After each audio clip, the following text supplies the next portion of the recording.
obviously our COVID closures turned everything upside down, and everything in our process has changed, and we're delivering services totally differently now, or as of now, right, during school closures. How should we document distance learning and plans for future emergencies in the notes? Brian, I'll take this one. We do have additional IEP pages that we now need to complete, and you should be aware of that through previous trainings. But in the notes, when we're speaking specifically about the notes, you want to document parent and team participation in the discussion of the emergency conditions page. So you'd want to document that the team completed the alternative remote and distance learning services during emergency conditions page as part of the IEP meeting. In addition to that, this presentation there does have a link to a video that discusses a paragraph that you need to embed as well into the notes page. So on this slide, if you open up the slide deck that was shared with you, there's a link right on this slide. You can click to access that text that you can copy and paste directly into your notes page. Okay, the offer of FAPE educational setting page is, for the most part, a summary of what you've already discussed when you worked on the services page. The top part, you're going to check a box, whether it's general ed PE or specially designed PE. You're going to update the program setting. For the percent time in general education, you'll mark whether or not there's other agency services for the student. And then you're going to mark whether or not there's progress on goals for promotion, if it's district criteria for promotion, how parents will be informed, and whether or not they'll get notification by progress summary or something different. On the bottom of the page, there's a little box where you would detail any supports the student may need for transition. But this should be a very quick page for you when you're in the IEP. John, something else you might include when you're looking at the educational setting page and the percentages, if you have a student who is not in a general education placement, perhaps an SDC placement, and you have a plan for mainstreaming, you would also be able to detail some of that in the notes, specific plan for the implementation of mainstreaming for that student. So then as far as notes, we're just documenting that we discussed those percentages. That's pretty much it. So as we start to wind down the meeting, one of the last things that we're going to do is review the IEP team meeting notes. So we're going to begin by proofreading the IEP meeting comments as we read them. We're going to ensure that what is written is also consistent with other portions of IEP. My question is that numbers 3 and 4 on this slide are regarding disagreement. So how would you document this, and I'm going to say politely and professionally in the notes? So for example, if the site team members do not agree with the comments, it would be the administrator or the district representative who would decide if the comments should be changed. But if it was the parent that was the only one disagreeing with the IEP comments, you would want to add the parent's perspective or suggest that parent attach a dissent to the comments. So how would you, if the parent is in disagreement, how might you record that in the notes? Michelle, I think one thing when you're looking at a parent in disagreement is to try to be as specific as possible, because oftentimes parents are in disagreement about one portion of the IEP. And so they're not necessarily in disagreement with the IEP. So asking the questions, getting the specific details, and including that in the notes. If parents are disagreeing about something specifically in the notes, the team can have a conversation and determine whether or not that's something they can edit in the notes, or if it's something that the team feels needs to be documented in the notes, suggesting to the parent that perhaps they can include their own set of notes that can be attached to the student's IEP that gives their perspective on how the events occurred during the IEP meeting. Thank you, Crystal. Next question is, does anyone here have a real life example of what you would not want to write to document disagreement? Michelle, there are times where meetings can become very adversarial, and at times parents are targeting a specific service provider, a specific employee, and the language that they're using can be very offensive.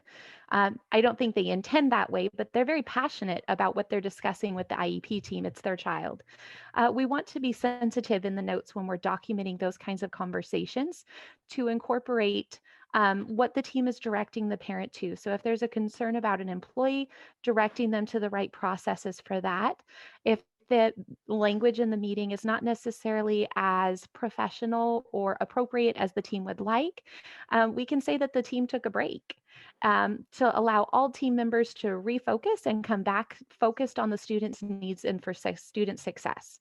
But we wouldn't want to say student said or parent said in the exact quote of what the parent said in the meeting. That can be embarrassing. And in many cases, the parents are very emotional about what they're discussing, and different people discuss things they're emotional about in different ways. So we would want to just be very sensitive to how we're documenting something that may come across very emotionally in an IEP team meeting in a professional way in our notes that we would want to defend should someone else read them. With some of the families I work with, I try not to get to the end of the notes and know there's going to be a disagreement. So if I know that the parent is sensitive to certain language, I try to take a moment during the meeting, review the notes more frequently, so we're not at the end trying to remember what we discussed 2 or 3 hours ago, or even an hour for that matter. But in those instances where the parent surprises you and you're at the end of the meeting and they disagree with everything, I do try to remind them that the notes are for the district and we're happy to attach whatever they give us. I do want to highlight something Crystal said about you wouldn't want to include direct quotation. So this is definitely one piece. It is if there's a specific disagreement, you would not want to include direct quotations if it's heated and if there are opinions being shared.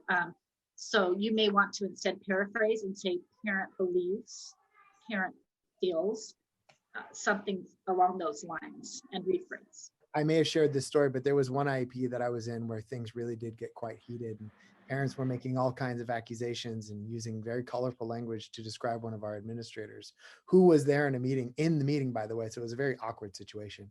And we didn't write down the things that they were saying about that administrator and the personal attacks, but we did make mention that the parent was concerned about the level of competence of the staff member and expressed that concern in the meeting. Without mentioning any of the personal attacks that they were making. Nice. I want to see something here too, is that I want to point out number 3, because sometimes it's actual team members. And I want to say, if you are repeatedly having instances where your IEP team, the site team, is not in agreement, it's a sign that you're not aligned, and that really needs to be addressed outside of the IEP meeting through a staffing. So if you find yourself trying to figure, how am I going to document this disagreement between the gen ed teacher and the special ed teacher, address those things proactively prior to the IEP meeting. I think the other part to remember is it's about consensus. It's not about 100% agreement. So as long as everyone has something they're able to work with, it's a working document and we're moving forward to support the student. And it's fluid, right? We can come back to the table in 3 days if we need to, or if we don't need to, we can come back to the table in a year. Can you give me an example of why it is important to document the parent level of consent in an IEP? Because we have had situations whereby a parent may consent to everything in an IEP except for one component. So what would you want to put in the notes when something like that happens? Well, Michelle, I think that, it's important that we get parents, well, we have to have parent consent to implement the IEP. And I think sometimes parents are in disagreement with specific parts of the IEP, but not the total IEP. So we want to make sure that we clearly explain to the parent that they do have that option. And then we want to document parent is in agreement with the offer of FAPE with the exception of. And then that way we can get get an agreement so that we can start to work on the IEP with the student, as opposed to just leaving the IEP unsigned and we're working on previous goals for a length of time. And even if parent doesn't consent to the IEP and doesn't want to consent even to a part of the IEP, with an exception, we always ask that the parent signs in participation so that we can document their participation in that conversation and in that IEP team meeting process.